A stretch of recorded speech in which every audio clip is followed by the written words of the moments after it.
Avant de procéder à la proclamation des résultats définitifs du premier tour de scrutin, je crois devoir rappeler l'effort réalisé par le Conseil constitutionnel dans la stricte application de la Constitution et des textes relatifs à l'élection du Président de la République au suffrage universel pour assurer sur l'ensemble du territoire de la République la régularité de cette élection.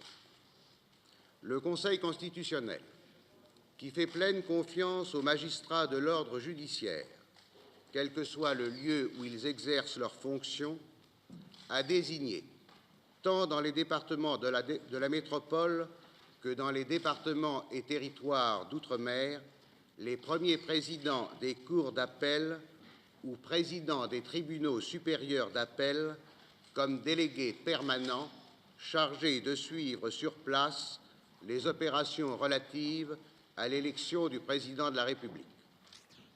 La régularité de l'élection présidentielle sera d'autant mieux assurée que les dispositions constitutionnelles, législatives par tous.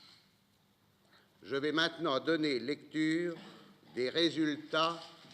Le Conseil constitutionnel, après avoir opéré diverses rectifications d'erreurs matérielles, statué sur les réclamations, procédé au redressement qu'il a jugé nécessaire et notamment annulé les résultats du deuxième bureau de la ville de Bastia pour lequel le nombre des émargements n'a pu être contrôlé en raison de la disparition de la liste d'émargement, ainsi que les résultats de la commune de Plainville dans l'Oise, dont le procès-verbal n'est pas parvenu à la commission de recensement. Le Conseil constitutionnel déclare, article 1er, le scrutin auquel il a été procédé le 5 mai 1974 pour l'élection du Président de la République au suffrage universel a donné les résultats suivants. Électeurs inscrits, 30 602 953. Votants, 25 775 743. Suffrages exprimés, 25 538 636.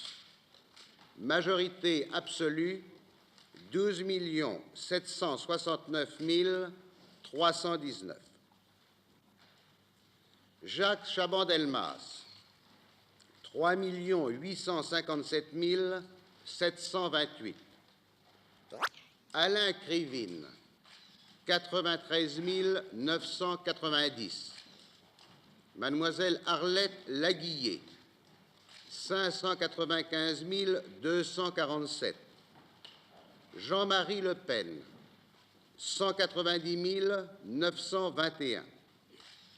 François Mitterrand, 11 44 373. Émile Muller, 176 279. Bertrand Renouvin, 43 722. Jean Royer, 810 540.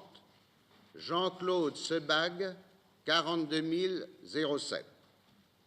La proclamation des résultats de l'ensemble de l'élection interviendra dans les conditions prévues au décret du 14 mars 1964 susvisé.